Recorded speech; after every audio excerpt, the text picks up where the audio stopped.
సందీప్ రెడ్డి వంగ హీరోలు ఎలా ఉంటారో అందరికీ తెలిసిందే. ఓ ఎమోషన్ వచ్చినా ఆపుకోలేరు. ప్రేమైనా, కోపమైనా ఆకాశమంత ఇచ్చేస్తారు. ఆ రెండు ఎమోషన్‌కి అంతే ఉండదు. ఇక కోపానికైతే సరిహద్దులు లేవన్నట్టుగా చూపిస్తాడు తన హీరోల్ని. అగ్రిగేషన్స్‌కి మారుపేరుగా అతని హీరోల క్యారెక్టరైజేషన్ ఉంటుంది.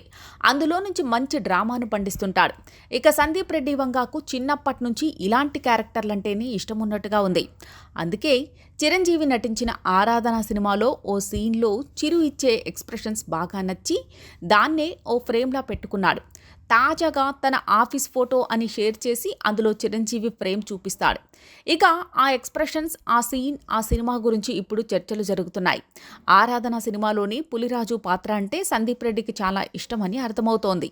ఇక సందీప్ ఫ్యానిజం గురించి ఎంత చెప్పినా తక్కువే అవుతోంది. ఓసారి ఇంటర్వ్యూలో మాట్లాడుతూ చిరు అగ్రెసివ్ క్యారెక్టర్ చేస్తే ఎలా ఉంటుందో 'మాస్టర్' సినిమా చూడండి అర్థమవుతుందని ఆ సినిమాలోని ఓ సీన్, అందులో చిరు వేసుకున్న షర్ట్ కలర్తో సహా చెప్పేస్తాడు. అంతలా సందీప్ ఫ్యానిజం చేస్తుంటాడు. చిరు సినిమాలు సందీప్ మీద అంతలా ప్రభావం చూపించాయన్నమాట. అందుకే అతని హీరోలు అగ్రెషన్కు అడ్రస్లా ఉంటాయి. ఇక 'ఆరాధనలోని ఓ పర్టికులర్ సీన్, ఆ పులిరాజు ఇచ్చే ఎక్స్‌ప్రెషన్‌కు సంబంధించిన క్లిప్స్ ఇప్పుడు వైరల్ అవుతున్నాయి. హీరోయిన్ సుహాసిని ముక్కోపి కోపిష్టి అయిన పులిరాజుని లాగి చెంపదెబ్బ కొట్టినప్పుడు చిరంజీవి ఆ క్షణకాలం పాటు ఇచ్చే ఎక్స్‌ప్రెషన్ సందీప్ రెడ్డి వంగ మదిలో ముద్ర వేసింది. అందుకే ఆ ఎక్స్‌ప్రెషన్‌ను ఫ్రేమ్ కట్టించుకుని ఆఫీస్ గోడకు తగిలించేశాడు. సందీప్ రెడ్డి వంగ ఓ సీన్‌ను ఎంత తీక్షణంగా పరిశీలిస్తాడో ఆ ఫ్రేమ్ చూస్తే అర్థం చేసుకోవచ్చు.